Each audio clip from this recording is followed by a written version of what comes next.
Assalamualaikum warahmatullahi wabarakatuh. Kami tim apalah-apalah dari Universitas Brawijaya ingin menampilkan video inovasi teknologi mencetak generasi cetak digital melalui pembelajaran teks kita. Berikut adalah video. Assalamualaikum warahmatullahi wabarakatuh. Gimana anak-anak kabarnya hari ini? Apakah sehat? Sudah siap belum mengikuti pembelajaran di pagi hari ini? Siap tapi masih lemas. Boleh minta suaranya lebih keras lagi, siap atau tidak? Oke, karena tadi sudah siap, boleh kita tolong tukang rasa untuk dipimpin doa sebelum memulai pembelajaran. Mulai pembelajaran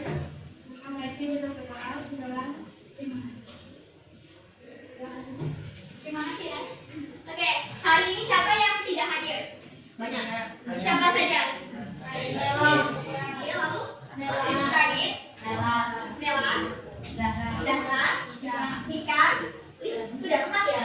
Sakit atau istirahat? Kita doakan semoga yang sakit bisa segera sehat kembali. Pastinya kalian pertama kali baru melihat ibu, ya. Jadi kita alangkah baiknya kita akan makan dulu karena tak kenal maka tak sayang. Tapi kalau udah sayang jangan ditinggalkan. Nama ibu adalah yang Rahmada, biasa dipanggil dengan ibuannya. Jadi di sini ibu akan menggantikan ibu ini untuk sementara waktu. Kan kemarin sama Bu Dini sudah belajar tentang teks berita. Masih ada yang ingat pembelajaran dari Bu Dini teks berita? Masih ingat ya? Ada pengertian berita, ada apa lagi? Struktur berita, dan juga kaidah kebahasaan berita. Nah, untuk teks berita ini, ada yang masih ingat pengertiannya tidak? Ya, berita peristiwa ini. Ada yang mau lagi, yang mau jawab lagi? Ya, silakan. Laporan kita mengenai fakta itu yang mungkin yang bisa berita kalian. Oke, jawabannya benar. Jadi, teks berita itu menginformasikan suatu peristiwa yang harus berdasarkan fakta. Selanjutnya ada struktur teks berita. Masih ada yang ingat struktur teks berita? Ya, judul, teras, isi. Atau biasanya kita juga sering mendengar struktur berita ada yakni judul, kemudian ada kepala berita, ada tubuh berita, dan juga ada ekap berita. Bisa diikuti lagi kaidah kebahasaan berita? Kemudian itu adalah kaidah kebahasaan dari teks berita. Oke, selanjutnya apanya disiapkan dulu anak-anak ponselnya. Jadi kita pindah ini dulu ya. Di sini ada buku digital yang bisa kalian akses. Oke, sebelum kita masuk ke materi hari ini, ibu mau cek semangatnya dulu. Ayo berdiri dong, boleh. Bagus. Melihat, mendengar, mengingat, fokus. Oke, boleh duduk lagi. Tentang materi yang diajarkan di sini tentang tes berita, struktur berita, dan juga kaidah kebahasaan berita. Hari ini kita akan belajar mengenai mengidentifikasi berita palsu atau hoax dan juga berita fakta. Nah, anak-anak tujuan dari pembelajaran pada pagi hari ini adalah agar kalian bisa menganalisis suatu informasi dan juga menilai keakuratan atau kebenaran suatu berita dengan membandingkannya pada sumber informasi. Hoax menurut KBBI adalah informasi atau berita bohong yang dibuat seolah-olah benar adanya. Dan di sini berita fakta adalah berita yang berdasarkan fakta yang tidak memihak siapapun. Jadi berita fakta ini sifatnya netral dan tidak provokatif. Ibu mau kalian sering dengar atau baca berita nggak? Enggak. Lihat tes, lihat notifikasi di HP, lewat ya. Biasanya kalau lihat judulnya kalian dibuka atau enggak? Biasanya dari mana? Ada berita-berita gitu, TV terus di HP. Lewat aplikasi apa biasanya? Google, Chrome, IG apa? Google, terus Google Chrome. TikTok, siapa yang sering lihat TikTok? Biasanya di TikTok, Instagram, Google itu tadi yang yang kalian sebutkan itu juga ada berita-berita. Tapi menurut kalian mungkin nggak sih berita-berita yang ada di Google, di TikTok, di Instagram itu berita yang palsu?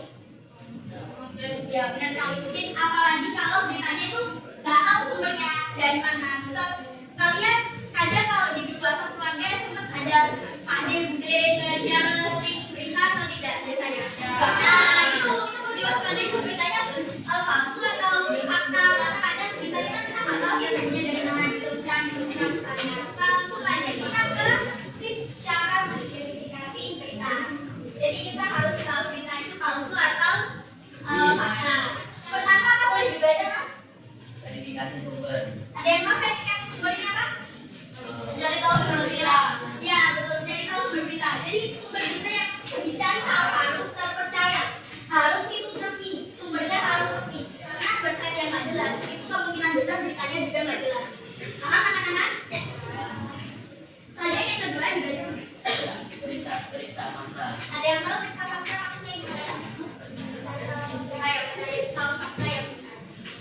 Tadi itu sempat singgung di awal. Kalau kalian melihat suatu berita, jangan dilihat dari judulnya saja. Ayo aku siapa yang sering lihat berita dari judulnya saja?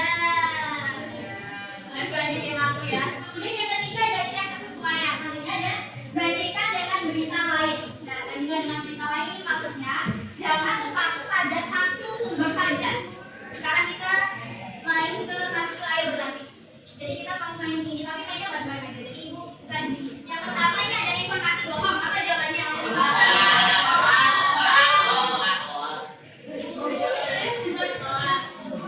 Ya. Salah satu sifat berita. Aktual atau faktual?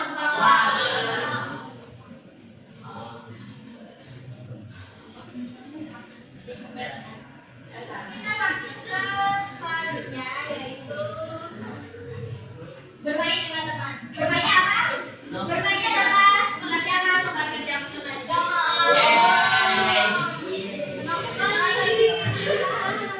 Oke, dibagi dulu ya. Di situ ada soal dan dijawab ya. Jadi kalian kerjakan secara berkelompok. Jadi diskusikan dalam kelompoknya. Ibu kasih waktu 10 menit. Nanti soalnya akan dipresentasikan. Nah, di soal ini kan kita ada pertanyaan kalau nggak salah 4 atau 5. Bagaimana cara kalian merespon suatu berita yang suatu berita palsu? Itu kalian boleh pakai visi nggak apa-apa, pakai peta WhatsApp nggak apa-apa, terserah. Nanti hasilnya kan kalian presentasikan bagi satu-satu di depan. Makasih sudah dimengerti.